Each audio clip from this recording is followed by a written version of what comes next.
우리가 이제 민수기 몇 장 안 남았습니다. 오늘 33장 하면은 뭐 4, 5, 6 이제 3장 남았는데 많이 좀 애워지시죠? 예, 많이 좀 애워지시죠? 그래서 주보에 지금 이걸 장제목을 다 실는 게 이거 칸이 좁아가지고 그래서 앞에 걸 좀 지우고 해야 될까? 이제 앞에 거는 하도 많이 해서 이제 애우잖아요. 안 보고도 척척. 그래서 앞에 거 지우고 좀 해볼까 그럽니다. 많이 애웠기 때문에 이제 하실 거라고 믿고.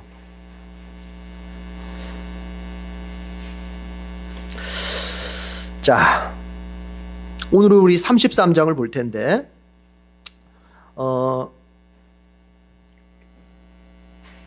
33장부터는 이제 어떻게 보면 이제 정리 단계예요. 정리 단계.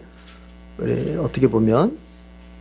그래서 33장에서 이제 마지막 36장까지는 정리 단계라고 볼 수 있어요. 이제 곧 바로 이제 한 1, 2개월 후면은 가나안에 바로 들어갑니다. 모세는 죽고 가나안에 바로 들어갑니다.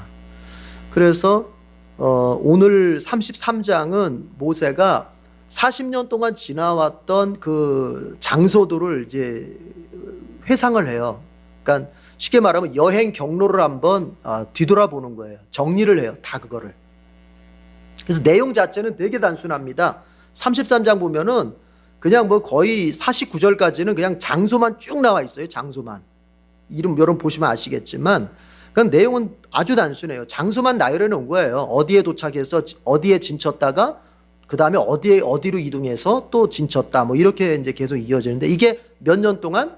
40년 동안 지나왔던 길을 회상해 보는 거예요. 그런데 여기에 기록된 것이 다는 아니죠. 사실은. 그렇죠? 예. 빠진 것도 있어요. 그리고 또 앞에 부분에서 다뤄지지 않았던 부분, 추가된 부분도 있고. 그러니까 사실은 이것보다 더 많은 장소들이 있지만 조금 더 이제 모세가 좀 그러니까 하나님께서 모세를 통해서 좀 기록했으면 하는 것들을 이제 적으신 것 같아요. 그러니까 성경은 원래 특징이 성경의 기록의 특징은 뭐냐면 압축적이에요. 꼭 필요한 것만 기록하지 필요하지 않는 거는 과감하게 생략합니다. 특별히 그거의 대표적인 게 족보예요. 족보. 그래서 족보를 가지고서 지구의 나이를 측정한다든지 족보를 가지고서 이렇게 막 몇 대 몇 대를 계산하다 보면 틀릴 때가 있는 게 족보에서 필요한 사람만 집어넣고 필요 없는 사람은 과감하게 빼버리거든요. 족보에서. 그러니까 성경은 그렇게 그 표현하는 게 생략법. 필요 없는 건 과감하게. 그리고 반대로 필요한 거는 앞뒤 문맥이 안 맞아도 앞뒤 문맥이 조금 어색해도 필요한 거는 또 반드시 말씀하세요. 그러니까 하나님께서 하시고자 하시는 말씀은 많은데 뭐예요? 이게 다 그걸 다 기록해서 하자니 이건 성경책이 한도 끝도 없이 커질 것 같고 그러니까 어떻게 합니까? 꼭 필요한 거는 앞뒤 문맥이 조금 어색해도 하나님이 반드시 내용에 기록을 해서 말씀하시고 반면에 필요치 않은 것은 과감하게 잘라낸다. 그러면 우리는 뭐냐? 칼빈이 말한 대로 성경을 보는 우리의 관점, 우리의 자세는 어떠해야 되느냐? 하나님이 기록한 하나님이 기록한 것까지만 우리가 믿음을 가져야 된다. 예. 하나님이 기록하지 않고 생략한 부분에 대해서 자꾸 어떤 호기심을 발동해서 그것이 뭘까 하다가 있는 믿음마저도 다 산산이 박살나는 그렇게 돼서는 뭐 제가 여러 번 말씀드렸던 것 같아요. 이 수요일 날 같은 경우는 이제 성경 공부 위주로다 보니까 이단이라고 하는 건 바로 그런 데서 발생하는 경우가 많다. 하나님께서 생략한 부분을 호기심 가지고 알아보려고 뛰어들다가 여러분 하나님께서 우리에게 이미 말씀하신 부분까지만 믿어도 우리가 구원받고 인생 사는데 아무 지장 없습니다. 이상해요. 사람들 안에 이상한 호기심이 있어요. 왜 자꾸 알라고 말해주는 거는 우습게 여기면서 그걸 믿으려고 들지 않으면서 너 몰라도 돼 하는 그거는 자꾸 끼우끼우 알려고 하는지 그 사람이 이상한 심리가 있어요. 사람이. 그걸 가리켜서 저는 이렇게 부릅니다. 못된 심리다. 그렇게 말합니다. 그렇죠? 네. 우리가 인간끼리 대화할 때도 그렇잖아요. 대화할 때도 어때요? 내가 알라고 말해준 부분까지만 믿으면 돼요. 내가 말하지 않은 부분까지 꼬치꼬치 캐물어가지고 알아서 뭐 하겠다는 거야. 그렇잖아요. 내가 충분히 당신한테 알려준 정보까지만 믿어도 당신과 나 사이에 관계 이상 없어. 그런데 자꾸 뭐예요? 알려준 정보는 믿지 못하겠고, 알려준 정보는 시시하고, 알려준 정보는 왠지 내가 그것 가지고는 완전히 믿기가 어려우니까 뭔가 자꾸 돌려서 뒷조사하고. 그렇게 되면은 결과적으로 나쁜 것이 뭐냐? 나쁜 결과가 뭐냐? 그런 심리 속에서 제일 나쁜 결과는 뭐냐? 믿음을 평생 못 갖는다는 거예요.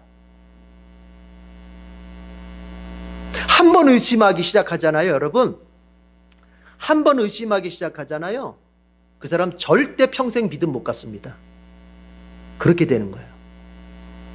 절대 못 가져요. 부부지간에도 그래요. 한 번 의심 들어가 보세요. 이 사람 혹시 의심 들어가 보세요. 여러분 그거 못 고칩니다. 진짜 못 고칩니다. 이쪽에서 아무리 상대방한테 그게 아니라고 이렇게 설명하고 저렇게 설명하고 진짜 그 우리 어른들 하던 말처럼 뭐야 버선발 뒤집어 보이듯이 그냥 다 뒤집어 보여도 의심은 남아야 안 남아요? 또 남게 돼 있는 거예요. 이게 설명으로 믿음을 갖게 하는 게 아닙니다.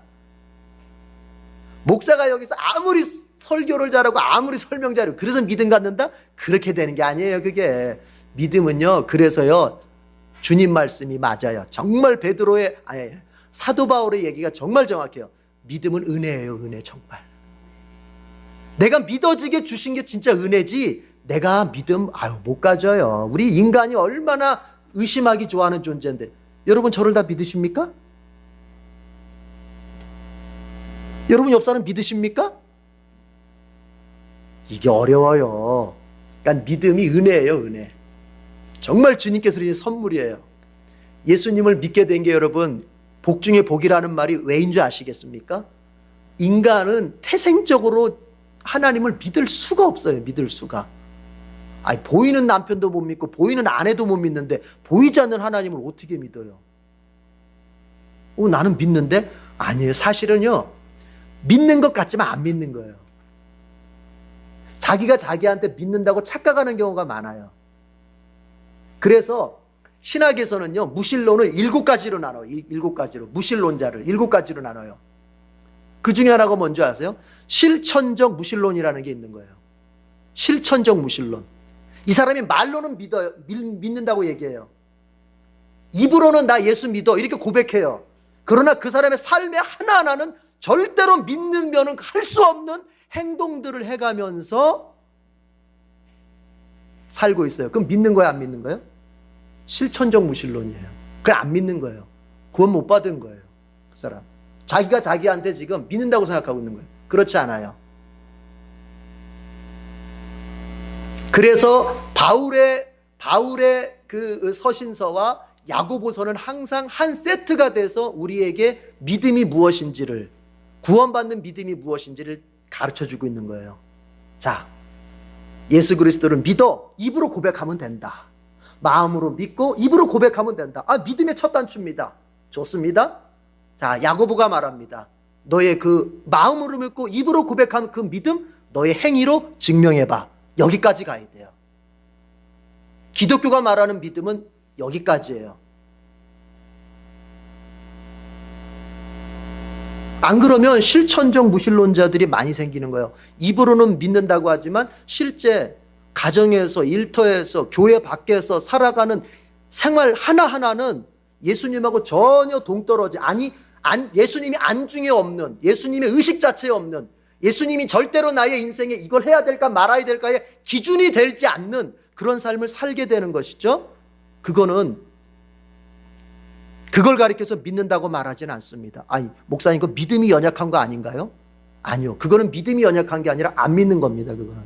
믿음이 연약하다는 건 뭐냐면 정말로 내가 고백한 대로 살아보려고 몸부림치고 애써봅니다. 기도의 자리도 나와보고 말씀 듣는 자리도 나오고 하여튼 내가 몸부림 쳐보는데 안 될 때 믿음이 연약하다고 하는 것이지 안중에도 그냥 예수님 그분의 원하시는 대로 살아야 된다고 하는 이 거룩한 부담감 자체가 없는 사람은 안 믿는 거예요. 그거는요. 아시겠죠? 잘 이해해야 돼요. 자, 오늘 내용은 그렇게 단순합니다. 아주 단순해요. 두 개의 단락으로 나눠서 한번 볼게요. 자, 1절 먼저 33장 1절 지도 표시해 봅시다.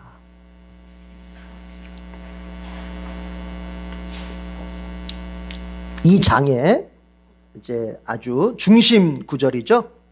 1절 다 같이 읽어봅시다. 시작. 이스라엘 자손이 모세와 아론의 지휘를 받아 부대를 편성하여 이집트에서 나와서 행군한 경로는 다음과 같다. 그러니까 이 2절부터 이제 그러니까 정확히 말하면 이제 저기죠. 5절부터죠. 5절부터 그렇죠.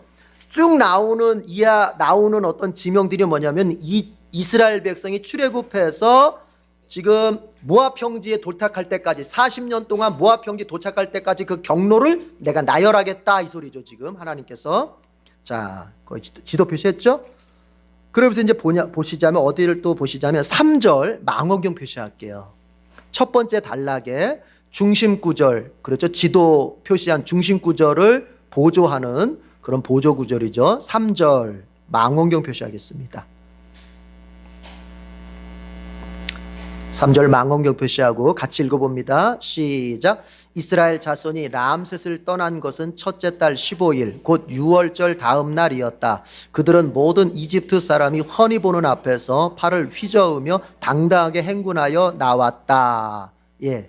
그러니까 람셋, 이 람셋이 바로 이스라엘 백성들이 머물고 있었던 고센 땅이라고 보는 겁니다. 그러니까 고센과 람셋은 같은 곳일 것이다 이렇게 봅니다. 학자들은.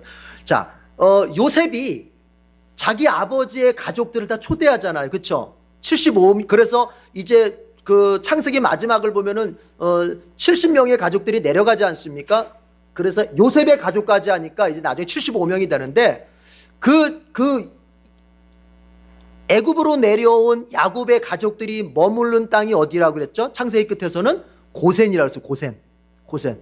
그런데 출애굽한 장소는 람셋. 그래서 이 고센과 람셋은 아마도 같은 곳이었을 것이다 이렇게 봅니다. 어쨌든 람셋을 떠나는데 언제 떠났다고요? 15일 날 떠났대요. 근데 15일이 어떤 날이에요? 6월절 다음 날이래요. 그러니까 6월절은 며칠이었어요? 그러면은 첫째 달 14일, 1월 14일이 된 거죠. 그래서 이스라엘 백성들이 절기를 이렇게 지켰던 거예요. 자, 보십시오, 여러분. 1월 14일 6월절을 지키고 1월 15일부터 일주일 동안 쭉 무슨 절기? 무교절기라고 했던 거예요. 무교절기. 그래서 때로는 이 6월절과 무교절을 거의 동의어로 비슷하게 쓰기도 했다 그랬죠. 이게 왜 그런가 하면은 바로 그냥 붙어서 시작되니까. 그리고 의미도 거의 비슷해요.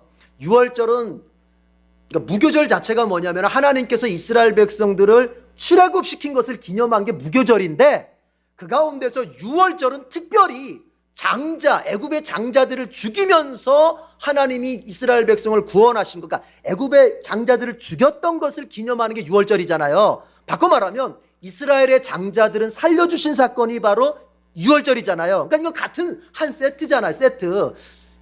이집트의 장자들을 심판하고 그러면서 뭐예요? 바로 이제 출애굽했으니까 이게 6월절과 무교절을 한 세트로 본다는 의미입니다. 그래서 때로 신약 성경이라는 데서 보면은 6월절, 무교절 막 이렇게 동의어 같은 뜻으로 쓰기도 한다. 자, 그 얘기하는 겁니다.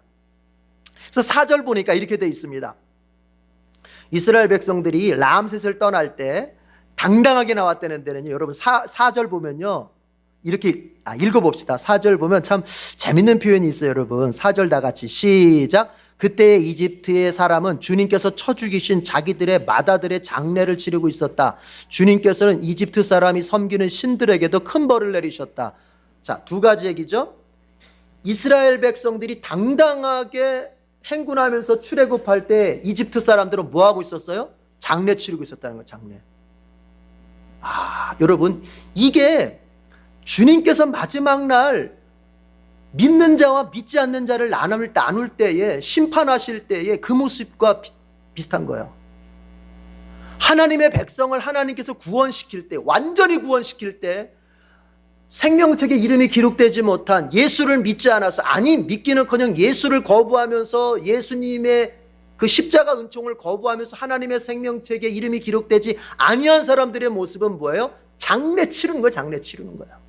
그러나 생명책에 이름이 기록된 하나님의 백성들은 어떤다고요? 당당하게 천국에 입성하는 거예요. 당당하게. 여러분, 우리가 예수 믿고 산다고 하는 건 뭐예요? 그 시점 바라보는 거예요. 그 시점. 우리가 예수 믿고 산다고 하는 건요, 이 세상에서 우리가 주님의 은혜로 풍요로움도 누리고 건강함도 누리고, 그렇죠, 소위 말하는 범사가 잘 되는 것을 누리는 것도 복입니다. 하나님께서는 우리에게 때를 따라 돕는 은혜를 그렇게 도와주십니다. 그러나 그것이 신자의 궁극적 소망은 아니죠. 예수님을 믿고 사는 신자의 궁극적 소망은 어디에 있어요? 바로 이거예요.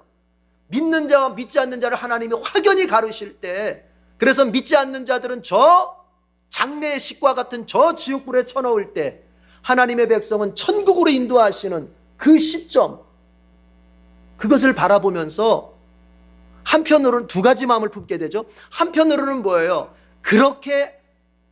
그런 소망, 그런 믿음을 갖게 하신 은혜에 감사하는 마음으로 사는 것이죠. 또 하나의 마음은 뭡니까? 아직 심판이 이루어진 건 아니니까, 아직 주님의 이 생명에 이르지 못한, 그래서 지금 이대로 간다면은 심판받아서 장례식을 치르게 될 그들을 어떻게 합니까? 우리가 복음을 전해서 그들도 우리처럼 어떻게 해요? 생명으로 올 수 있도록 열심히 복음을 전해야 되는 것이죠. 그러니까 한편으로는 감사하는 마음, 한편으로는 전도하는 마음, 이게 같이 있어야 되는 것이죠. 예. 이것이 신자의 궁극적 소망인 것입니다. 여러분, 이 장면을 한번 상상해 보세요. 누군가는 기뻐서 날뛰면서 출애굽을 하는데, 누군가는 지금 완전히 초상 나가지고 장례 치르면서 아이고 아이고 외치고 있을 때, 이거 극과 극의 분위기 아닙니까? 바로 이러한 때가 우리 주님으로부터 반드시 임한다는 것입니다. 믿으십니까? 설마 하십니까? 아니요, 그날은 반드시 옵니다.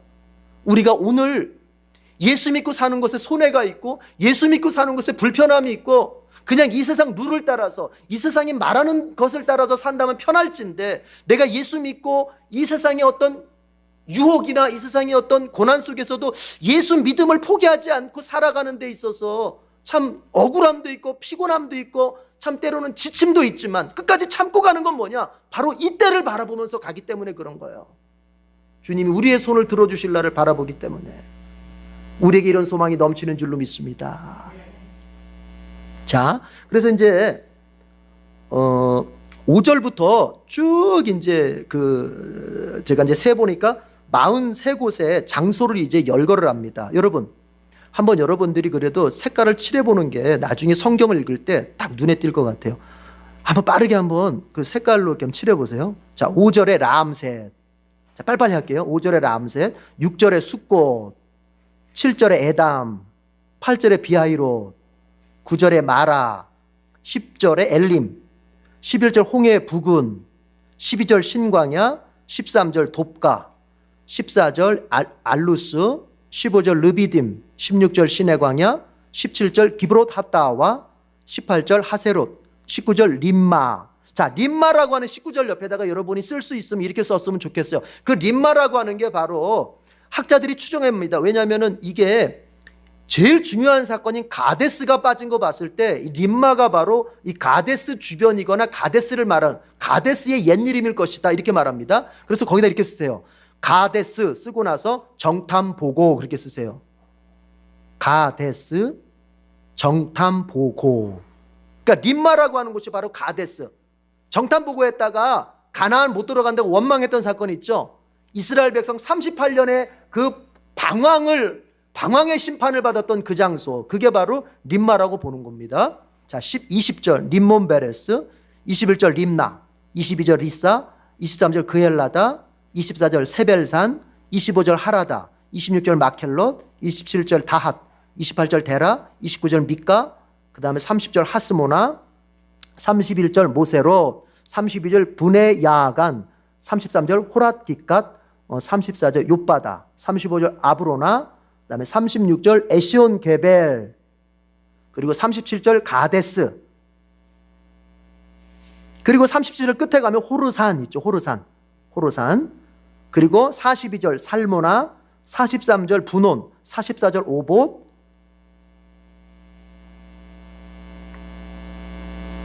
예, 45절에 가면 디본갓. 47절에 가면 알몬 디블라다임, 48절 그 다음에 아바림산 이렇게 하시면 되고, 49절에 가서 모압 평야 거기까지 치시면 될 것 같아요. 모압 평야 중간에 있죠. 그러면 지금 색칠한 이 색깔들만 보시면 이게 40년 동안 이스라엘 백성들이 스쳐갔던 거죠. 출애굽해서 스쳐갔던 것. 자, 여러분 나눠드린 지도 한번 보세요. 오늘 나눠드린 지도.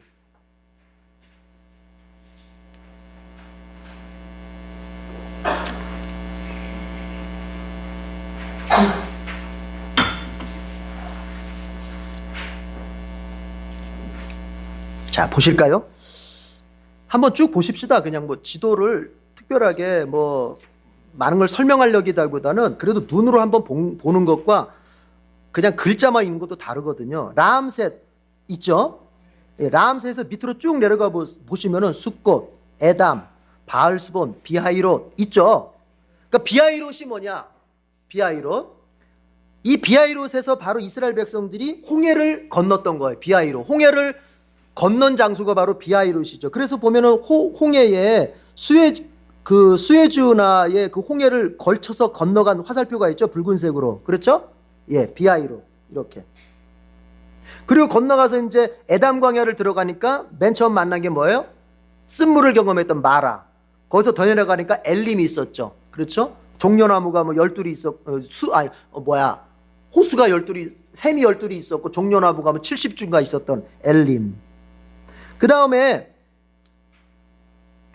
11절 우리가 이제 10절까지 봤는데 11절 보면 홍해 부근이라고 되어 있는데, 그러니까 정확한 장소는 모르는 거예요 지금. 정확한 장소. 근데 하여튼 홍해 근처 어디에 좀 머물렀던 것 같아요. 홍해 부근. 그 다음에 신광야 들어가요. 신광야. 여러분 이 신광야가 왜 중요했죠?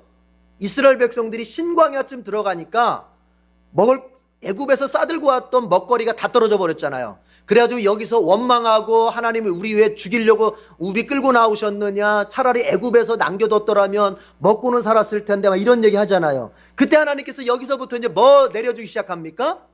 만나를 여기서 내려주기 시작하네요. 출애굽기 16장 기억하시죠? 이게 출애굽기 16장 사건이에요. 그렇죠? 만나를 내려주기 시작하잖아요.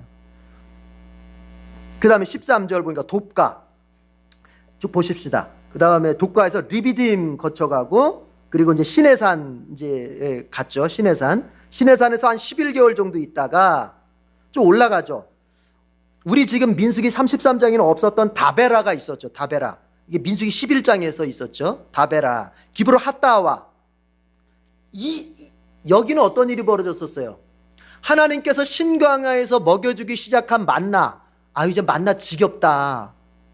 이제 냄새 난다, 냄새. 뭐 좀 다른 거 좀 없어? 고기 좀 먹었으면 좋겠어 해가지고 그때에 하나님께서 고기를 먹여주신 사건이죠. 메추라기 보내주셨죠.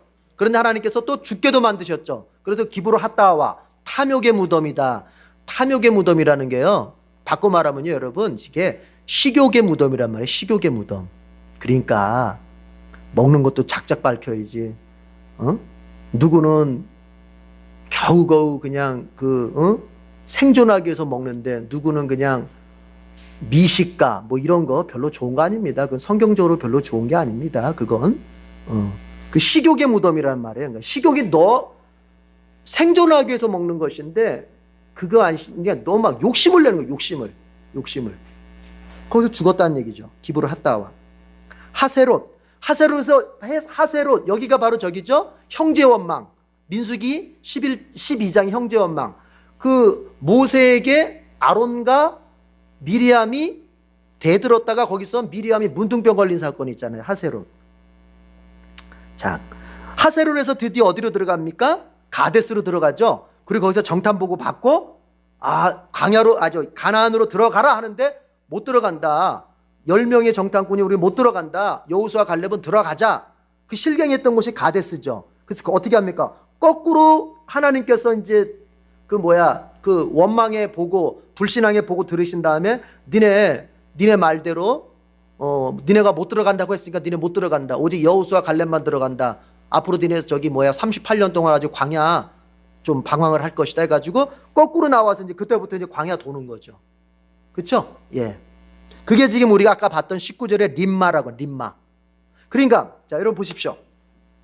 20절부터는 19절에서 20절 사이는 몇 년이 흐른 거예요? 몇 년이 흘렀어요? 19절 림마에서 20절 림몬베레스라고 하는 곳은 몇 년이 흐른 거예요? 38년이 흐른 거예요. 19절에서 20절 사이가 38년이 흐른 거예요. 그러니까 지금 림몬베레스부터는 뭐예요? 이제 다시 그 가데스로 다시 가는 거예요. 38년이 지나서 뺑뺑이 계속 돌다가 이제 쉽게 말하면은 38년이라고 말하면은 횟수로 보자면 뭐냐면 이제 광야 생활 40년 마지막 때가 된 거죠, 지금. 그래서 이제 다시 쭉 갑니다. 쭉 가서 어디로 가요? 가데스까지 가는 거죠, 가데스까지. 그래서 거기에서 이제 뭐예요? 동쪽도 정복하고, 그리고 쭉쭉쭉 또 올라가서 저기 느보산까지 올라가서 동쪽도 정복하고, 어쩌고 저쩌고 시딤에서 거기 음행도 경험하고, 그렇죠? 이런 일들이 거기서 벌어지게 됩니다. 자, 지도 그렇게 참고하시고요. 이거는 집에 가져가셔가지고 보세요. 성경 읽을 때 이제.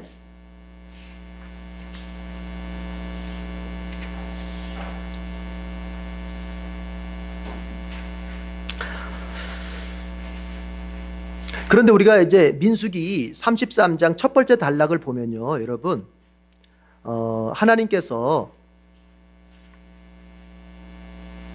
이스라엘 백성을 출애굽 시킨 다음에 5절 보시면요, 라암셋을 떠나서 숫곳에 이르고, 그리고 이제 숫곳을 떠나서 7절 보니까 어디에 이르게 되죠? 에담에 이르게 돼. 6절 끝에 보니까 에담에 이르게 되죠. 그런데 6절이 이렇게 되어 있습니다. 다 같이 읽어봐요. 이거 중요한 의미가 있어요. 다 같이 6절 시작. 숫곳을 떠나서는 광야가 시작되는 에담에 이르러 진을 쳤다. 에담을 소개할 때 이렇게 시작됩니다. 광야가 시작되는, 그렇게 이제 얘기를 해요. 무슨 얘기냐면, 자, 보십시오. 에담이, 여러분 한번 지도에서 잠깐 한번 볼까요? 에담이 이게 어떤 위치냐면요, 이집트 쪽에서 보면요, 이집트의 초원이 끝나는 지점이에요. 그러니까 에담에서부터는 뭐가 시작되냐면 광야가 시작되는 거예요. 광야가. 그러니까 사실 이게 성경을 기록할 때 더 정확히 기록한다면 이렇게 기록해야 되는 것 같아요. 이집트 쪽에서 바라보는 거니까 광야의 끝이 아니라 광야가 시작되는 점, 이렇게 표현해야 되는데 지금 그걸 갖다가 광야의 끝이라고 표현한 거예요. 자, 어쨌든 그러니까 이스라엘 백성들이 출애굽을 해서 이제 하나님이 어디로 인도에 들어가신다는 말이에요? 광야로 인도에 들어가시는 거예요. 광야로. 네. 그러니까 이 얘기는 바꿔 말하면은 이집트에서 누렸던 모든 편안하고, 그러니까 어쨌든 뭐 노예이긴 했지만 어쨌든 광야보다는 낫을 거 아닙니까? 광야보다는 이집트에서 본인들이 여태까지 익숙했던 모든 삶이 이제 중단되고 어떤 삶이 시작된다는 겁니까? 광야에서 초보적인 삶을 시작하게 된다는 거예요. 그러면 이것이 예수 믿고 구원받은 신약시대를 살고 있는 우리에게 어떤 의미가 있느냐? 우리가 예수님을 믿고 나서 신앙생활을 본격적으로 시작하면은 우리는 누구나 다 광야를 지나가게 돼 있습니다. 하나님이 거기를 인도하시는 거예요. 왜냐? 왜 그렇게 하실까요? 가나안이라고 하는 땅은 광야를 지나가지 않고서는 들어갈 수가 없어요. 가나안을 들어가려면 반드시 신자는, 하나님의 백성은 광야를 지나가야만 되는 거예요. 그럼 광야가 어떤 곳이라고요? 이집트에서의 모든 익숙한 삶이 올 수도 없다는 장소예요. 더 이상 이집트에서의 삶의 습관들, 이집트에서의 삶의 방식들은 광야에서는 통해야 안 통해요? 안 통하는 거예요. 우리가 예수 믿고 이제 본격적인 신앙생활을 하려고 딱 입문했을 때, 신앙에 입문했을 때부터는 더 이상 내가 옛날 예수 믿기 전에 살았던 삶의 방식이 통하지 않는 삶의 방식을 우리가 살게 되는 것입니다. 이 말을 이해하셔야 돼요. 만약 누군가가 예수님을 믿는다고 했는데 여전히 내가 예수 믿기 전에 살았던 삶의 방식으로도 예수 믿는 삶의 방식이 통한다. 내가 예수 믿기 전에 삶의 방식을 가지고도 예수 믿는 삶을 재미나게 내가 행복하게 살아갈 수 있다고 말한다면 그 사람은 하나님의 백성이 아닐 가능성이 큽니다. 왜냐? 하나님의 백성 된 사람은 반드시 하나님이 애굽의 삶의 방식이 더 이상 통하지 않고 하나님만 바라봐야만 살 수 있는, 하나님을 의지해야만, 바꿔 말해서 하나님 의지하는 법을 배우는 장소인 광야로 반드시 끌고 가십니다. 그게 에담이에요, 에담. 여러분, 그러니까 우리가 예수 믿으면서 고난도 당하고 뭔가 세상 방식을 쓰지 않아서 어려움도 당하고 더 이상 내가 여태까지 익숙하고 경험을 통해서 익숙했던 어떤 삶의 방식들을 동원할래야 동원할 수 없는 정말 내 한계점에 다다란 어떤 고난을 만났을 때 여러분 원망하지 마십시오. 그것이 우리가 가야 할 길입니다. 왜요? 거기에서 비로소 우리는 누구를 붙잡는 법을 배우게 됩니까? 하나님을 붙잡는 법을 배우게 되는 거예요. 생각해 보십시오. 우리 아기들이 맨날 누워만 있고 누워만 있는 삶에 익숙해져 있어 그게 편해서 그렇게만 된다면 언제 일어나 앉을 것이며 언제 일어나서 걷겠습니까? 앉고 일어나서 걷기 위해서는 뭘 떠나야 됩니까? 누워있던 삶을 뒤집어서 일어나야 됩니다. 얼마나 어렵습니까? 그리고 얼마나 참 힘듭니까? 더군다나 여태까지 일어서 본 적이 없었던 아이가 일어서서 중심도 못 잡아서 갸우뚱갸우뚱 하면서 할 때 얼마나 한편으로는 무섭기까지 하겠습니까? 그렇잖아요. 그러나 그 과정을 어떻게 해요? 거쳐가야 돼요. 그 과정을 거쳐가야 돼요. 왜요? 그래야 사람이 되는 거예요. 그래야 사람꾼이라는 거예요.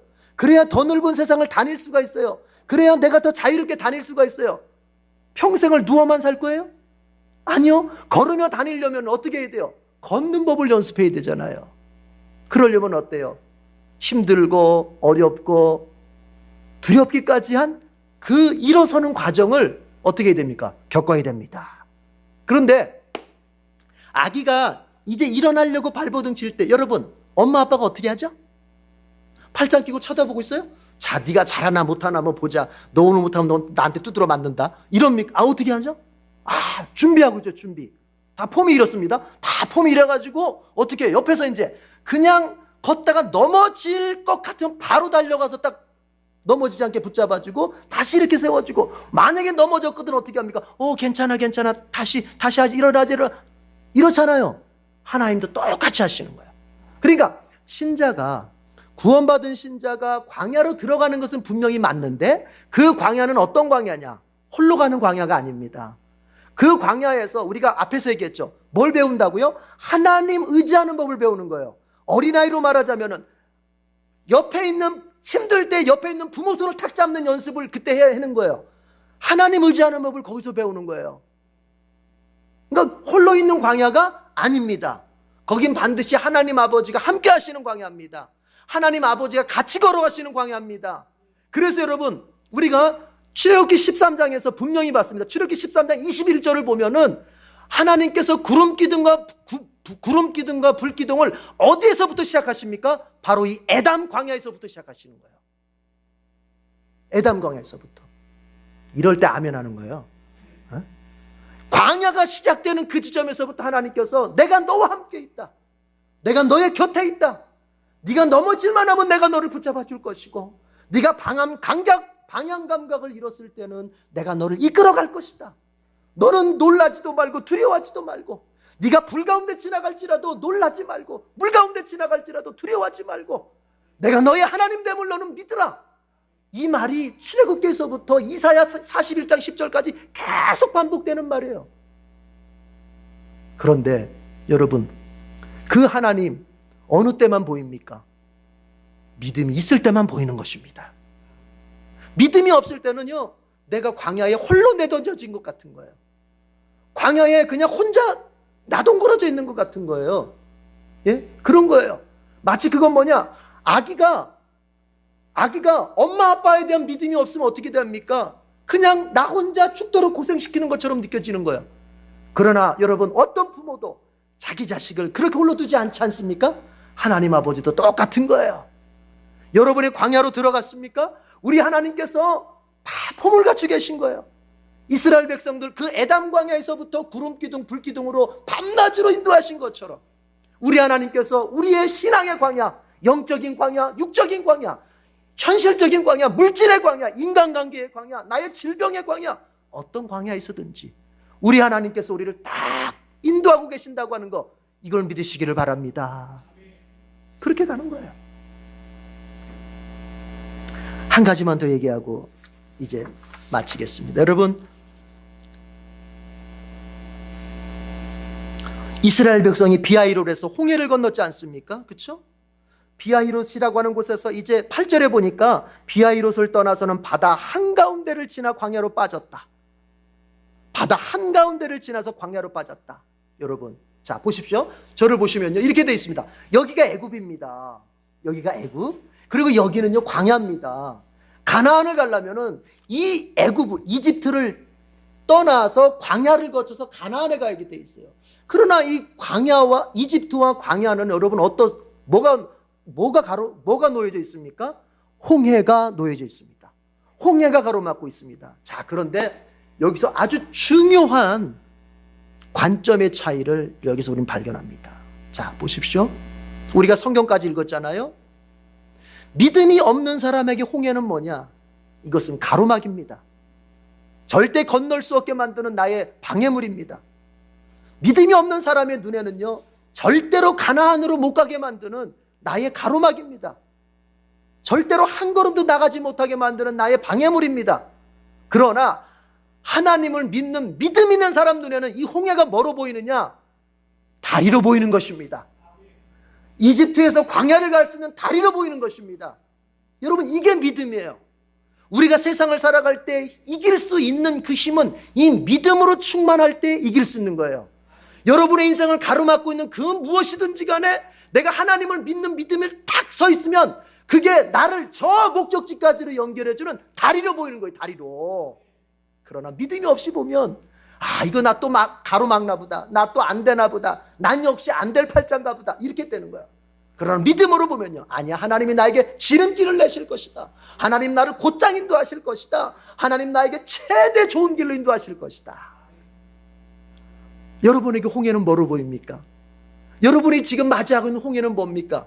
여러분 눈앞에 지금 보고 있는 홍해는 뭡니까? 여러분, 신자에게 홍해는 절대로 가로막이 아닙니다. 방해물이 아닙니다. 여러분 모두에게 홍해는 다리입니다. 다리. 교량 다리, 건널 수 있는 다리. 여러분의 자신과 여러분 자녀와 여러분 가정이 전진할 수 있는 다리입니다. 여러분 안에 믿음이 있기를 바랍니다. 하나님께서 이스라엘 백성이 40년 동안 걸어왔던 모든 그 장소들을 한번 기록해봐라 하시면서 오늘 이렇게 민수기 33장에서 그것을 정리하고 있습니다. 여러분, 이런 얘기하면서 이제 우리 같이 한번 기도합니다. 여러분, 우리 삶이 하루하루 한 해 한 해를 살아갑니다. 그건 마치 인생이 여행과 같은 겁니다. 이스라엘 백성들이 각각의 장소에서 그들이 어떤 영적인 흔적을 남겼습니다. 하나님과의 관계 속에서 어떤 영적인 흔적을 남겼습니다. 우리도 살아가면서 지금까지 살아왔던 삶, 또 앞으로 살아가게 될 삶에 우리도 역시 하나님과 나와의 관계 속에서 영적인 흔적을 남기며 갈 것입니다. 여러분, 어떤 흔적을 남기길 원합니까? 이스라엘 백성들은 참 부끄러운 흔적이 많습니다. 주로 원망하고 불평하고 그런 흔적들이 많습니다. 하나님이 이걸 기록하시며 우리에게 말씀하시는 것은 너희들은 아름다운 흔적을 많이 남기고 오너라. 너희들이 지나온 인생 내가 돌이켜봤을 때 정말 하나님과 나 사이에 너무 아름다운 추억들이 많았었다. 이렇게 만들고 오라는 것입니다. 우리 같이 한번 기도합시다. 하나님, 내가 지금까지 살아왔던 삶의 흔적은 연약했고 부족했고 정말 주님 앞에 부끄러운 것들이었을지라도 이제 주님 다 용서해 주시고 정말 오늘 말씀을 듣는 이 순간부터 이제 새롭게 정말 나의 남은 생애의 삶의 곳곳 속에서 주님과 나 사이에 아름다운 영적인 흔적들을 많이 남기며 갈 수 있게 달라고 감사하면서 믿으면서 주님 사랑하면서 그런 흔적들로 많이 남기며 살게 해달라고 한번 기도하도록 하겠습니다. 다 같이 기도하겠습니다.